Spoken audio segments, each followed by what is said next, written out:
Meus amigos, boa noite.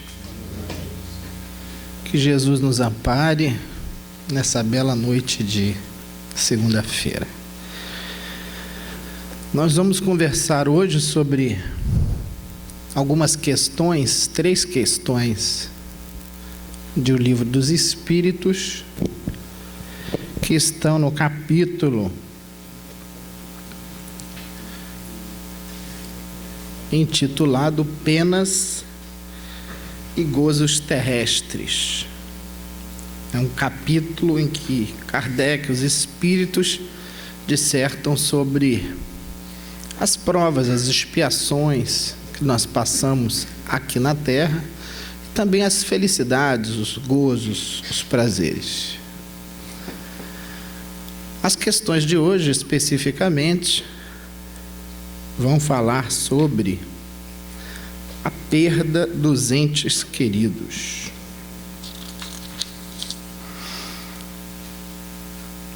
Kardec começa com a seguinte questão, 934. A perda dos entes que nos são caros não constitui para nós legítima causa de dor? Essa dor é legítima? É verdadeira? Tanto mais legítima quanto é irreparável e independente da nossa vontade? Aqui Kardec já está perguntando se eu sempre vou sentir essa dor ou haverá um momento em que nós não mais sentiremos essa dor. E os Espíritos respondem: essa causa de dor, ele não fala da dor, ele fala da causa da dor, atinge assim o rico como o pobre,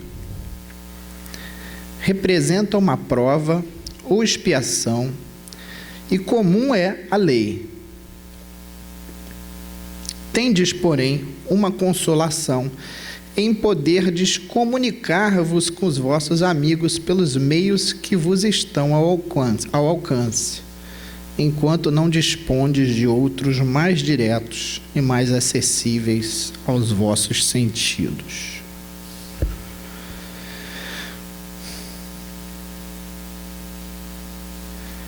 Eu gostaria de contar um pequeno caso para a gente estudar o que dizem os Espíritos e poder comparar com os casos que nos são apresentados.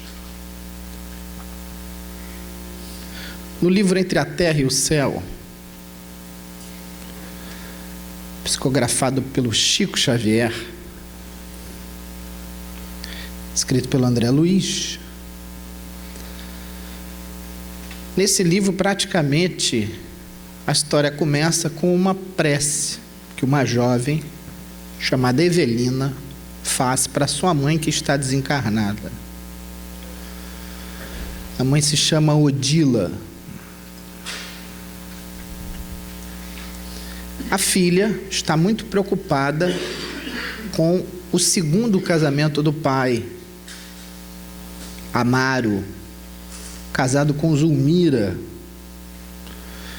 É um casamento que está muito difícil, até porque ela tinha um irmãozinho, Júlio, que desencarnou com aproximadamente 7, 8 anos de idade. O que a menina não sabe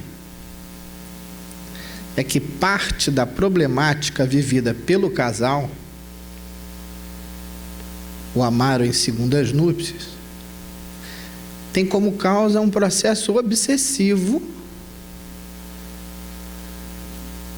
executado pela Odila, a ex-esposa que desencarnou, por 2 motivos: ciúmes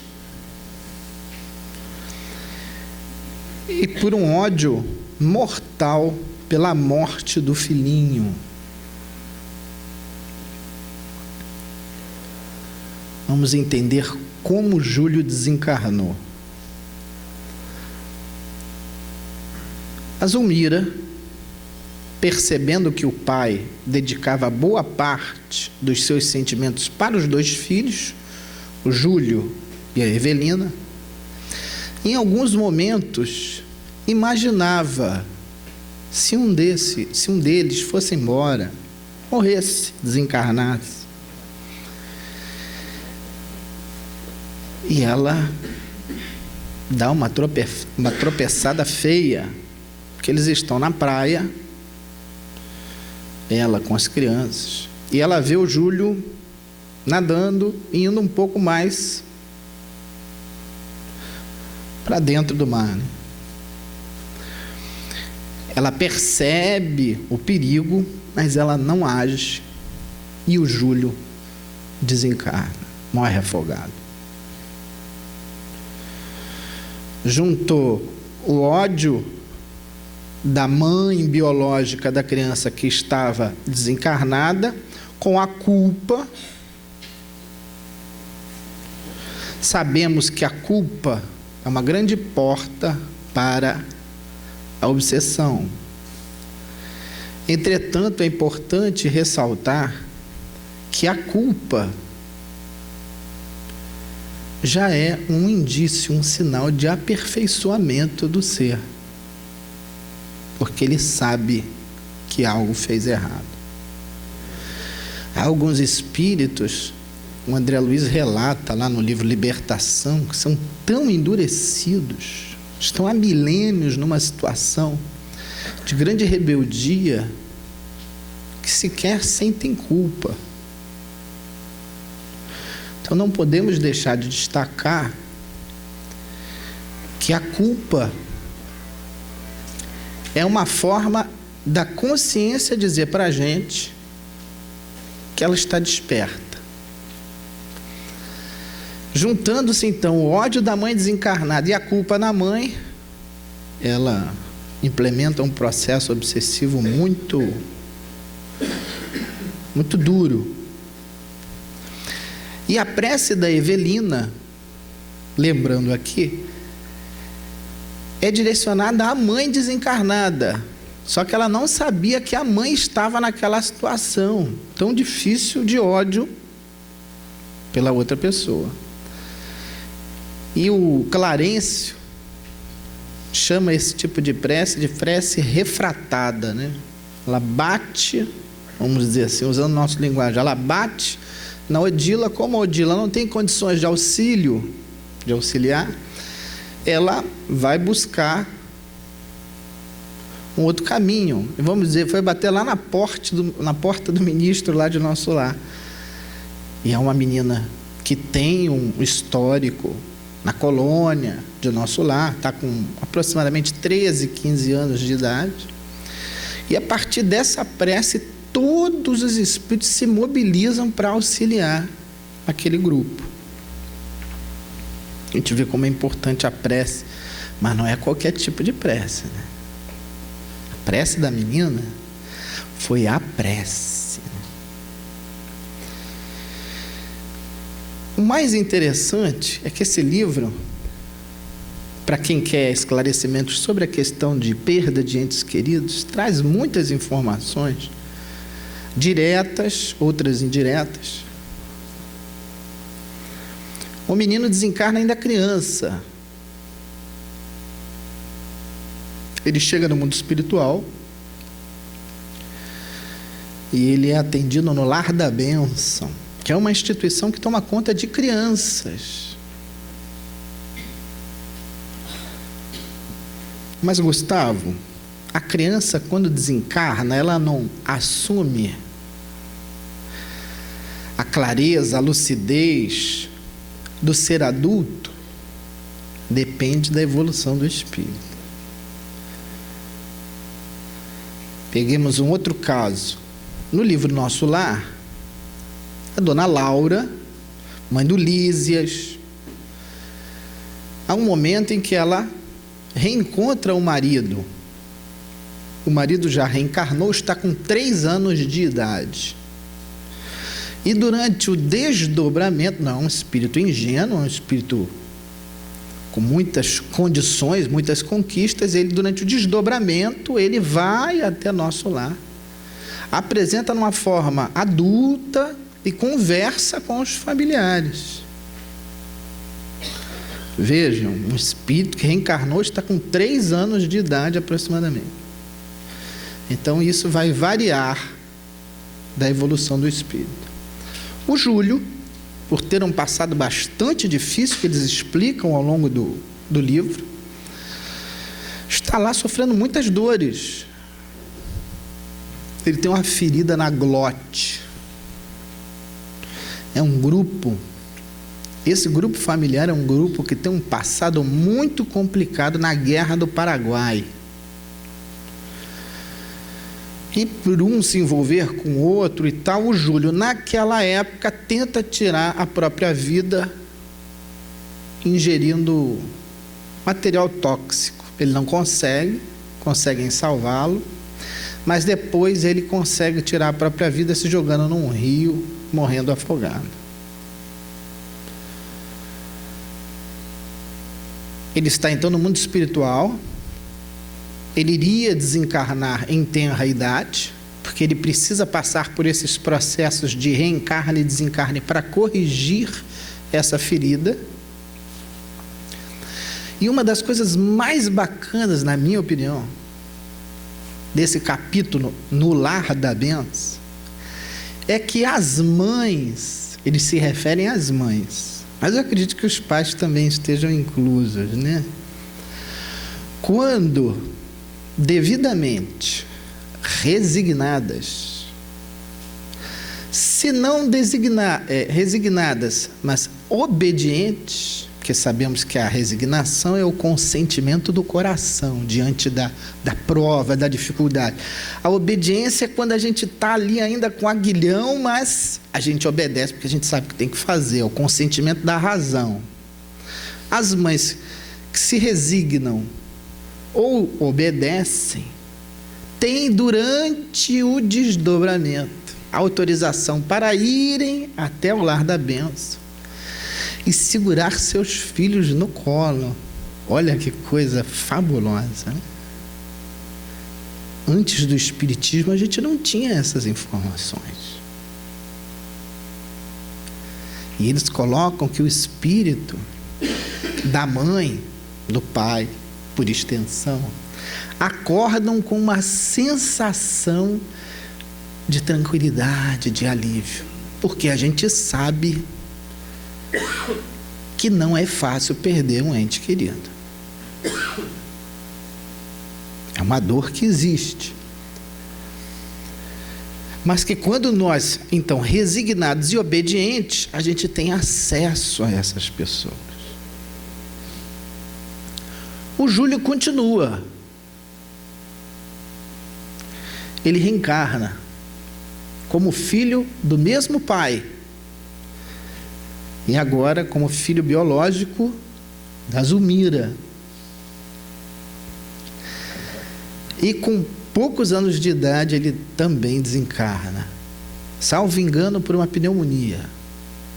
E aí sim ele vai terminando de corrigir aquele problema da glote que ele tinha conquistado há muitos anos, lá por volta de 1864, 60 e alguma coisa, na Guerra do Paraguai. E a Zulmira, conversando com ela mesma, ela percebe que ela está passando por uma expiação, uma provação, por ser corresponsável por aquela situação em que o menino morreu afogado. Então a gente tem aí um manancial de informações que merecem profunda análise. É uma dor legítima, é uma dor que existe, mas será que é uma dor que eu posso diminuir? Como eu poderia diminuir essa dor? Bem, uma das colocações que os espíritos fazem aqui é a de que nós podemos nos comunicar com os espíritos desencarnados. Peguemos, por exemplo, o caso de Chico Xavier.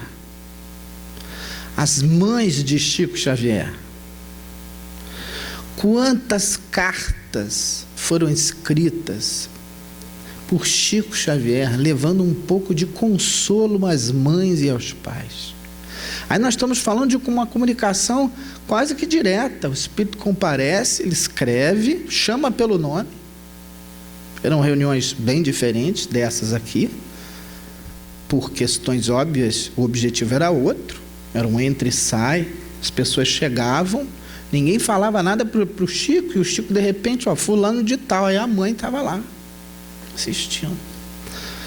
E recebia a notícia, que eu acho que foi muito bem retratada naquele filme com o Tony Ramos, né? Cristiane Torlone, em que ele, principalmente para o Tony Ramos, né?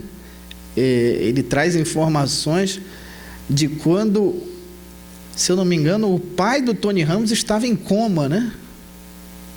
Porque o filho deles, que eles perderam, vamos dizer assim, né? Teve contato com o avô no mundo espiritual, que também já estava desencarnado, e contou a conversa que o Tony Ramos teve com o pai quando ele estava em coma. É uma coisa que o Tony Ramos entende, por ser uma pessoa mais difícil, questão do raciocínio, do convencimento, embora fosse bastante esclarecido. Ele lembra, só eu e meu pai, só eu estava presente, conversando com meu pai. Meu pai ouviu, falou para meu filho, e ele colocou isso numa carta. Tal do aviãozinho, eles brincavam, né? Tinha uma coisa lá com microfone, dirigia um avião. Então a gente vê o Chico fazendo uma comunicação aí impressionante. As nossas faculdades oníricas de desdobramento durante o sono, todos nós temos. Eu, pessoalmente, costumo sonhar muito com o meu avô, que desencarnou em 84. Eu não perdi, assim, vamos dizer, usando o termo perda de entes queridos, né?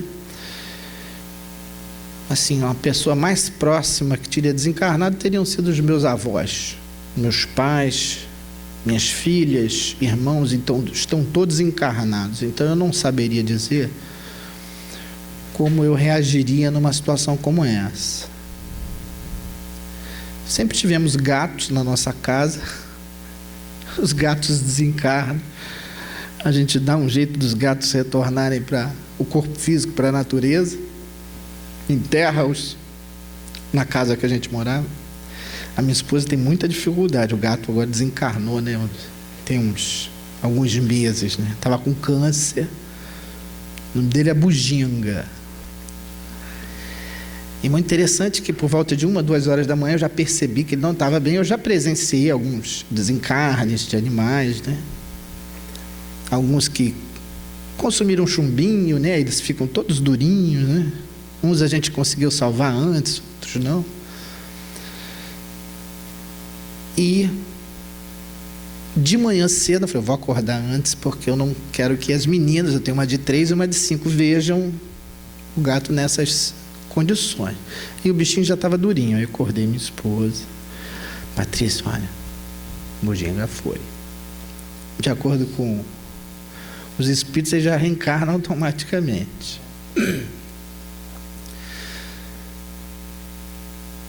Ela, eu sabia. De madrugada eu orei, pedi a Deus que ele desencarnasse. Então cada um de nós tem um nível. Eu não posso dizer que eu estou mais evoluído, que ela esteja menos evoluída. A gente percebe sim alguns apegos, outros menos apegados. A gente tem que fazer algumas reflexões se esses desapegos não são indiferenças.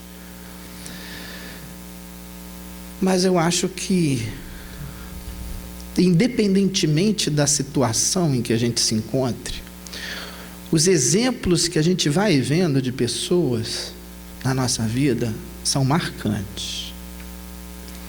Eu me recordo, se eu não me engano, eu fiz um estudo aqui em janeiro ou fevereiro, e se eu não me engano também, eu citei essa história que eu vou citar agora. Essa história já teve desdobramentos coisas novas que eu vou contar agora.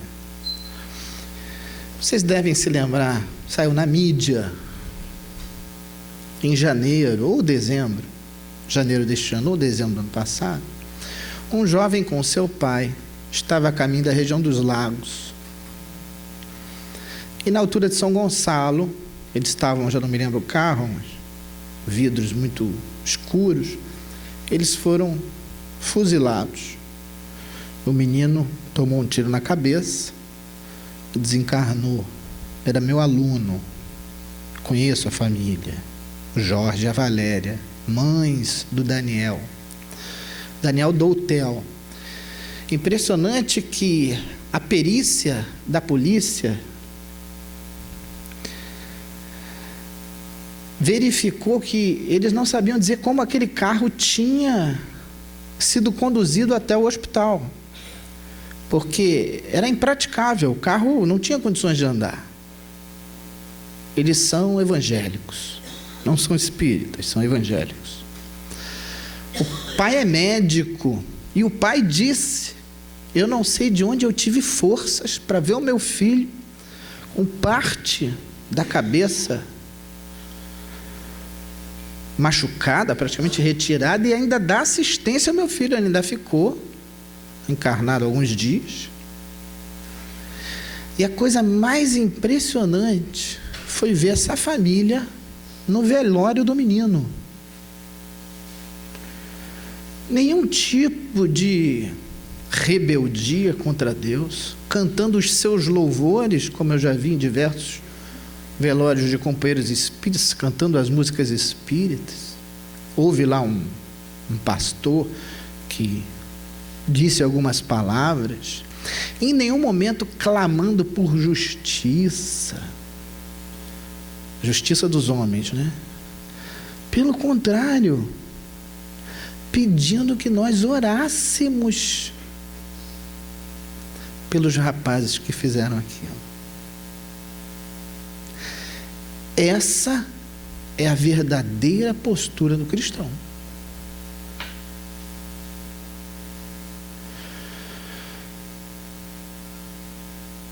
Alguns meses se passaram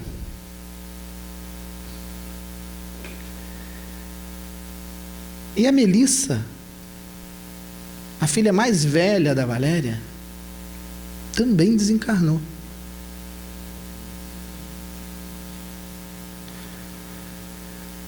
Ela fazia uso de medicamentos para bronquites, coisas desse tipo, né?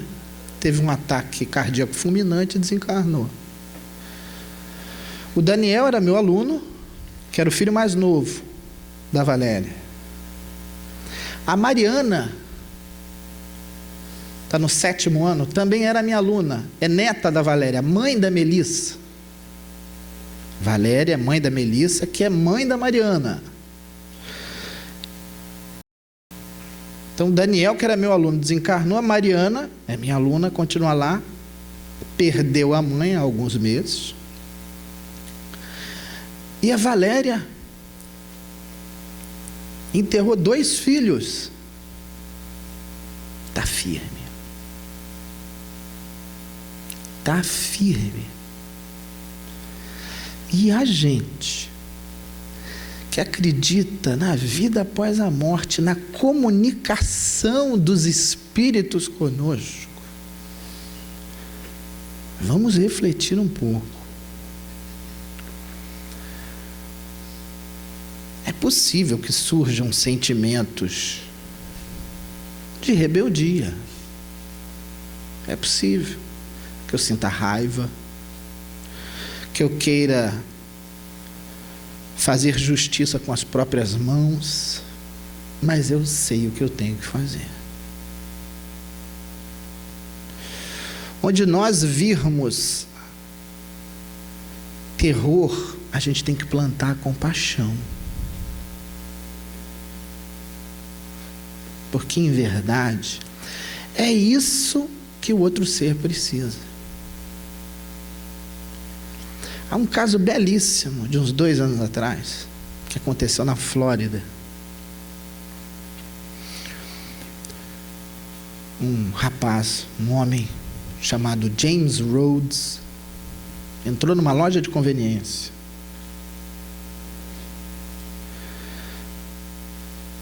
Limpou tudo. Na saída, vou usar o termo que usaram na reportagem, gratuitamente, ele atira na menina que estava no caixa. Só ela estava tomando conta lá. 19 anos, a menina desencarna. Pois bem, ele é preso e os acusadores são os procuradores, né? Promotores. Os promotores pedem a pena de morte do rapaz. Na Flórida, é um estado, nos Estados Unidos que a lei permite a pena de morte, e esses promotores, quase todos os casos que eles pediam, eles conseguiam converter em pena de morte. A mãe da menina bolou um plano. Ela pensou, no dia do julgamento, eu vou comparecer e eu vou matar esse rapaz. Não me importa se eu serei presa, se vão pedir a minha pena de morte, mas eu vou matar esse rapaz. Esse era o plano dela. Muito possivelmente pela insistência dos bons espíritos protetores dessa alma, talvez a própria filha, ela muda os planos. Ela tinha algum dinheiro guardado e ela quer descobrir o porquê do rapaz ter atirado gratuitamente na filha dela.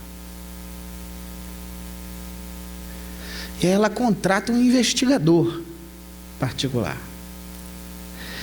que faz uma devassa na vida do rapaz e descobre o seguinte: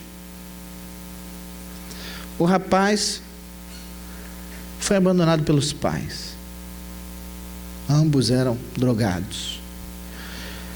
Viveu em abrigos quando criança. Foi violentado 2 vezes. Uma vez por um homem, outra vez por uma mulher. Aí ela chegou à seguinte conclusão: ele não puxou aquele gatilho sozinho.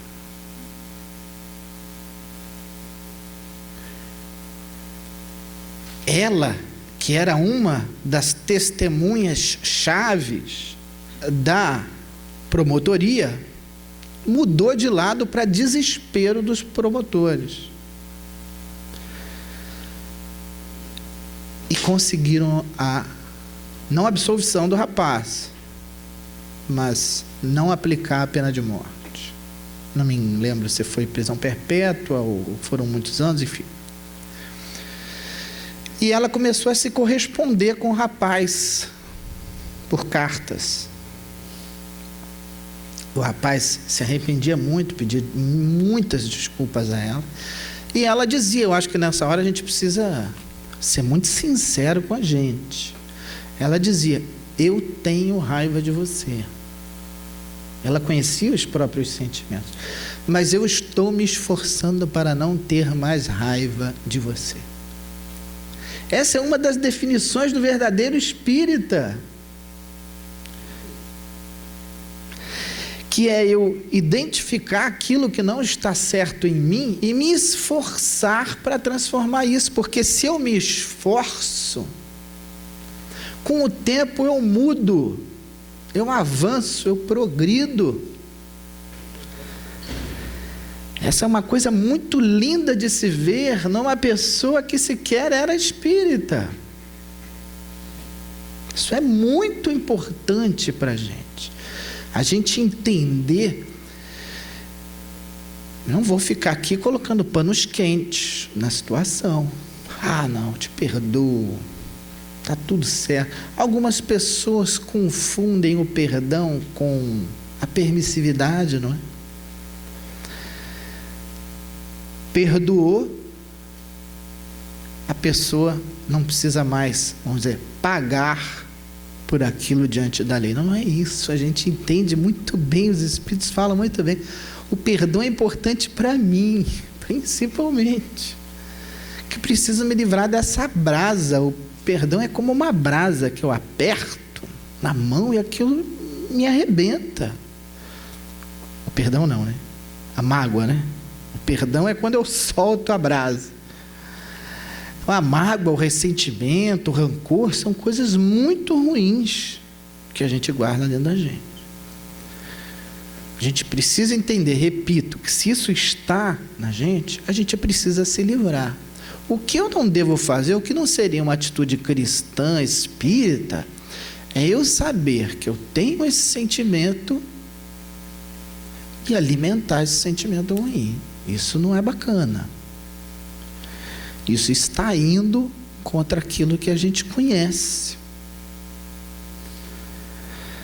Por isso, o espírita é aquele que é reconhecido pela sua transformação moral e pelos esforços que ele gasta, que ele despende para domar suas más inclinações. Está lá no Evangelho segundo o Espiritismo, no item Sede Perfeitos, no capítulo Sede Perfeitos. Entretanto, algumas pessoas podem se perguntar, a gente tem até que horas, perdão? 9. Kardec pergunta aqui, que se deve pensar da opinião dos que consideram profanação as comunicações com além-túmulo? Será uma coisa profana? Uma coisa contra as regras? Uma vez que Moisés proibiu, né, a comunicação com os mortos. Só que a gente se lembra, pelas histórias contadas, que naquela época as pessoas cometiam todos os abusos possíveis. Então Moisés vem para, vamos pôr ordem aqui na coisa. E Jesus revoga essa lei. Ele cancela essa lei quando ele se comunica com Moisés e com Elias, na famosa transfiguração. Moisés se materializa, conversa com Jesus, depois Elias. Assim como Jesus vem revogar uma série de outras leis que tinham sido estabelecidas por Moisés, como a própria pena de morte, para casos de adultério e outros. Quando Jesus, lá, a situação da mulher adúltera, Jesus está revogando a lei de Moisés. Com aquela saída magnífica de que não tem pecados que atire a primeira pedra. Percebamos que quem não tem pecados não vai atirar pedras. E como ali não havia pessoas sem pecados, há quem diga que os mais velhos saíram primeiro, né? Talvez porque tivessem mais pecados acumulados na consciência, pelo menos naquela encarnação, né? E depois os outros foram saindo. Mas é um exemplo bacaníssimo de Jesus revogando, corrigindo as leis que precisavam ser corrigidas. Essa questão da profanação, os Espíritos colocam, olha só. Não pode haver nisso profanação, quando haja recolhimento e quando a evocação seja praticada respeitosa e convenientemente. Quando o contrário disso, você está profanando, está fazendo uma coisa que não é legal. A prova de que assim tendes no fato de que os espíritos que vos consagram afeição acodem com prazer ao vosso chamado, sentem-se felizes por vos lembrardes deles e por se comunicarem convosco. Haveria profanação se isso fosse feito levianamente. Então, uma questão que Kardec pergunta aqui, para abranger perda de entes queridos, é uma coisa que realmente machuca. nós podemos nos comunicar com esses entes queridos e logo a seguir ele pergunta: mas é lícito se comunicar? E os espíritos dissertam ali sobre essa questão. Numa outra questão, Kardec pergunta: como é que as dores inconsoláveis dos que sobrevivem? A gente perdeu um ente querido, a gente está sentindo essas dores inconsoláveis. Como isso se reflete nos espíritos que as causam? Isto é, o que desencarnou. E eles dizem que o espírito é sensível à lembrança e às saudades do que lhe eram caros na terra. A gente sabe que o pensamento é uma coisa muito importante. Os pensamentos e os sentimentos. Tanto é que os espíritos, Kardec colocam lá naquela questão das talismãs, etc. Isso é uma questão material. O que importa é o pensamento da pessoa. Se o pensamento é bom, olha, uma prece é um bom pensamento. Se o pensamento é ruim, é de desespero, ele pode atingir esse espírito. Por isso, muitos espíritos, nas cartas que Chico escrevia, pediam para que as pessoas não entrassem em desespero, que elas orassem, que elas pedissem ajuda.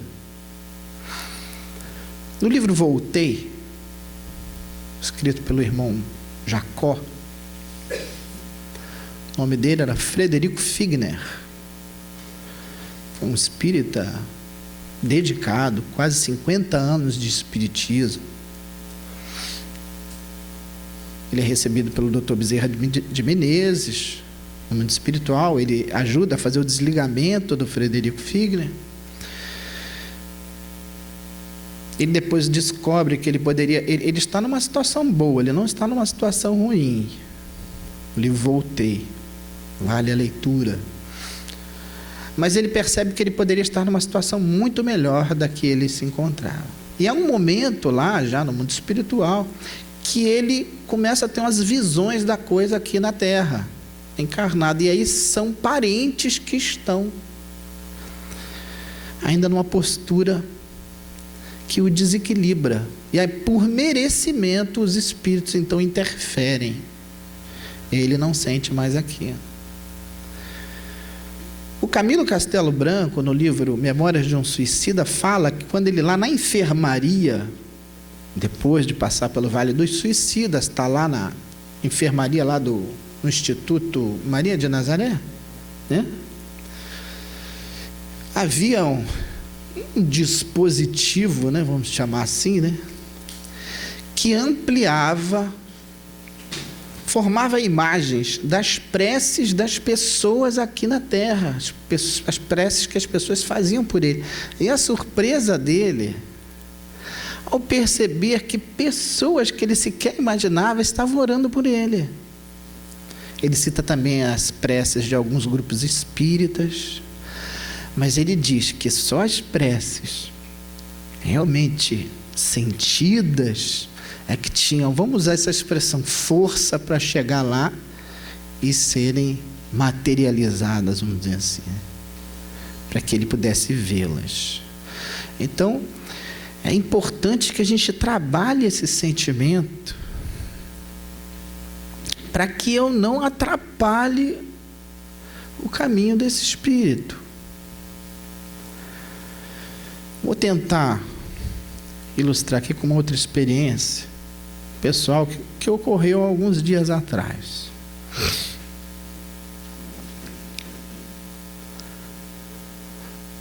Quinta-feira passada era aniversário de uma tia minha, irmã de minha mãe.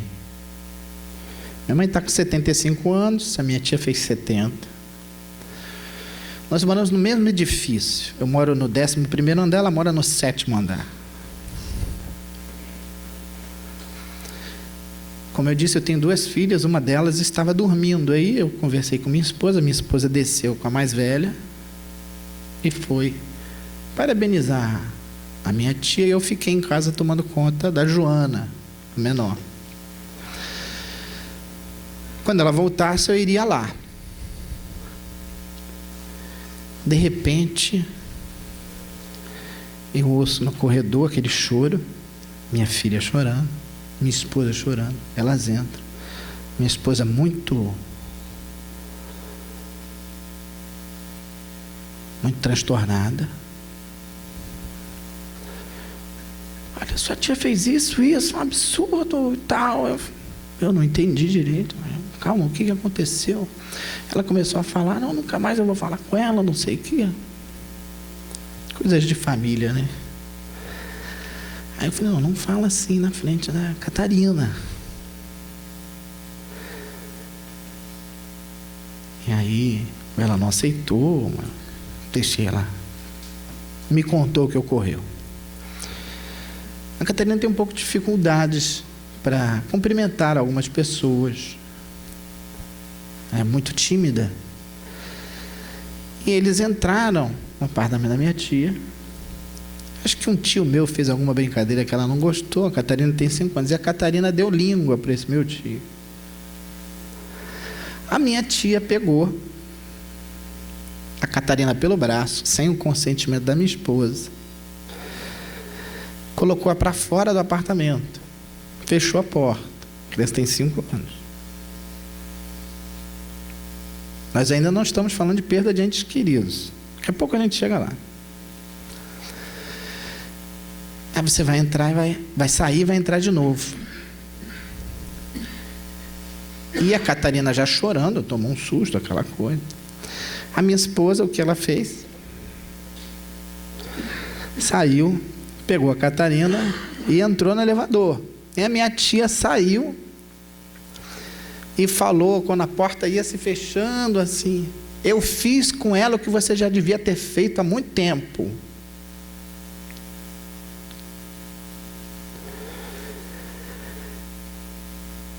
Ela me contou isso, a Patrícia, minha esposa.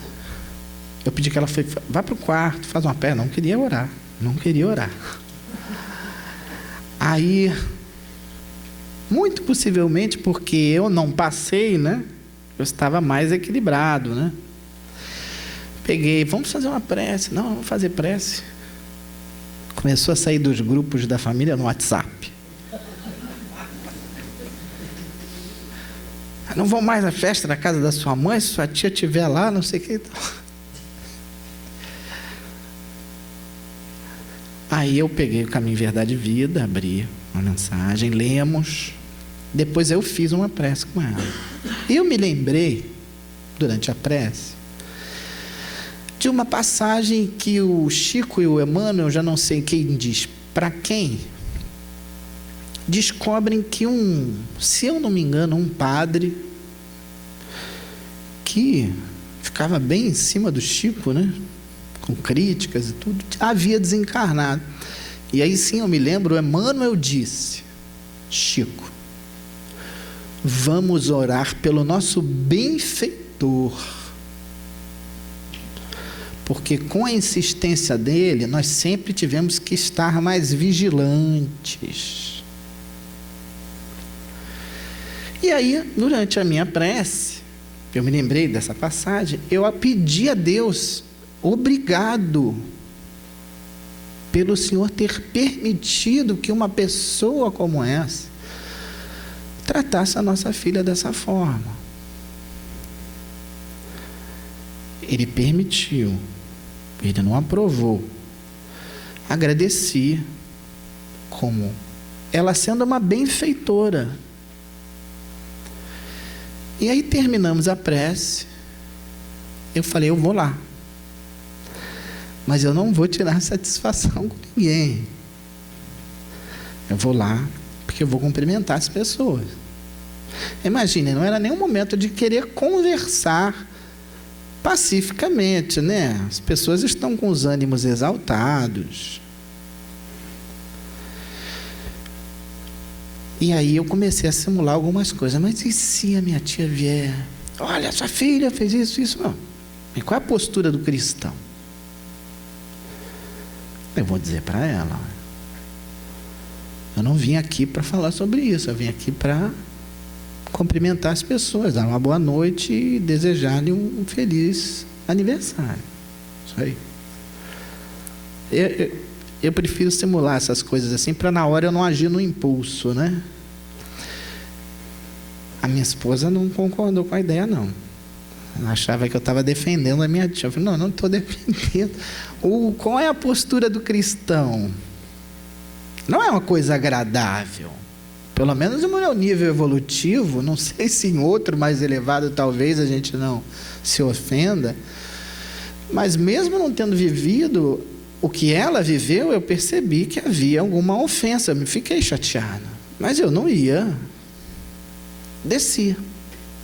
Entrei, estava aquele climinha, né? Aquele clima, aquela vibe, como dizem os jovens. Dei boa noite a todos. Fiquei 5 minutinhos, comi uma coisinha. Quando eu estou saindo, a minha tia se levantou. Ela partiu um pedaço do bolo, pegou assim com as 2 mãos, botou nas minhas mãos e falou assim: me perdoa. Perdão. Eu tratei a tua esposa e a tua filha muito mal. Perdão. E aí eu comecei a chorar, porque me emocionei. Falei, não, tia, abracei ela, não, a gente te ama. Depois conversa com a Patrícia para esclarecer tudo. Saí, chorei de novo. Cheguei no apartamento, vi a minha esposa, eu fui abraçá-la e falei, perdoa, perdoa. Não é bom brigar, ficar com raiva. E me lembrei daquela passagem, acho que também retratada no filme do Chico, em que há uma moça endemoniada e ele chega na situação e fala, aquele artista interpreta de uma forma tão bela, né? Esqueci o nome dele, é o Chico mais novo, né? Perdoa ela, falando para o Espírito. Eu me lembrei disso quando abracei a minha esposa, e aquilo parece que se desfaz, né?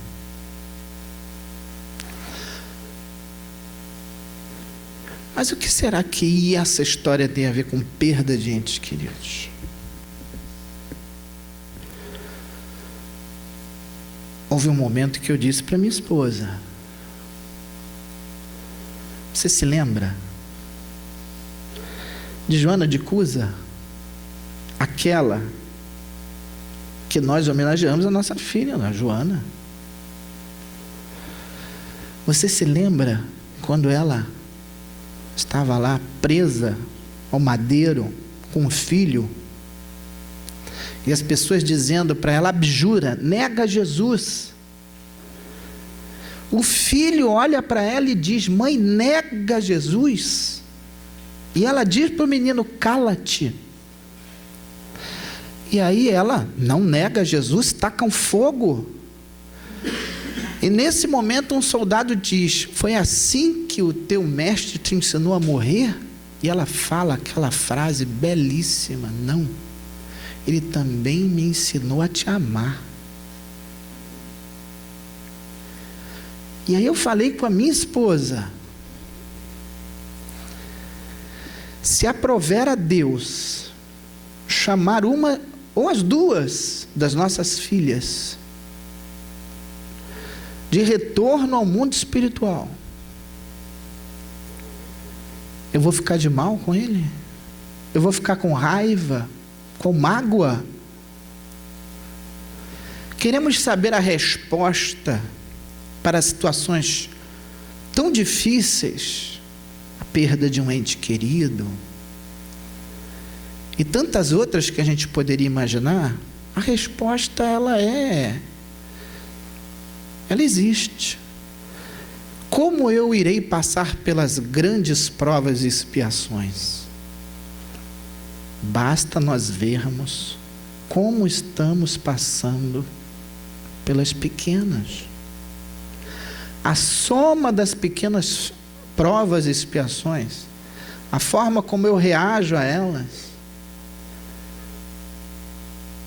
eu vou obter a resposta de como eu sairei nas mais difíceis. Se eu não perdoo um parente, é um parente, tudo bem que é um parente meu, né? Direto. Eu não vou perdoar a Deus quando Ele vier com uma situação mais difícil. Então fica uma reflexão aqui, para que a gente pense nas pequenas coisas de cada dia, e que a gente sempre tenha a postura que o cristão, o espírita cristão deve ter, que é a de não guardar rancor, nem mágoa, nem ressentimento. É de a gente sempre agir com muita calma, muita serenidade, sem impulsividade, porque normalmente o meu impulso é o que vem primeiro, é a raiva. Eu não posso deixá-lo tomar conta de mim, senão eu faço bobagem. Eu acho que os espíritos, quando recomendam a serenidade, a calma para as coisas, é uma excelente coisa, porque a gente começa a se perceber com mais clareza. Vamos desacelerar, vamos nos acalmar, fazer menos coisas ao mesmo tempo. A gente, no trabalho profissional, a gente fica naquela coisa, tecnologia, telefone, dirige, olha no telefone. Vamos fazer as coisas mais devagar, para a gente se perceber. Quando a gente se percebe, a gente consegue ver as reações a esses estímulos que a gente recebe. Por isso que pessoas como essa são benfeitoras na nossa vida. Agora, que a gente não seja benfeitor na vida dos outros, né? Porque a gente, vocês entenderam a questão do benfeitor, né? Não vai ser motivo de escândalo, porque senão a coisa fica difícil. A minha esposa às vezes vem, quando eu faço alguma bobagem, eu falo: meu amor, só você pensar que eu estou sendo motivo para você adquirir mais paciência. Veja só que coisa boa, né? Eu sou um instrumento para a vossa paz, você conquistar a sua paz. Quando eu faço uma bobagem, tenha paciência. Obrigado a todos, que Deus abençoe a gente. Boa noite.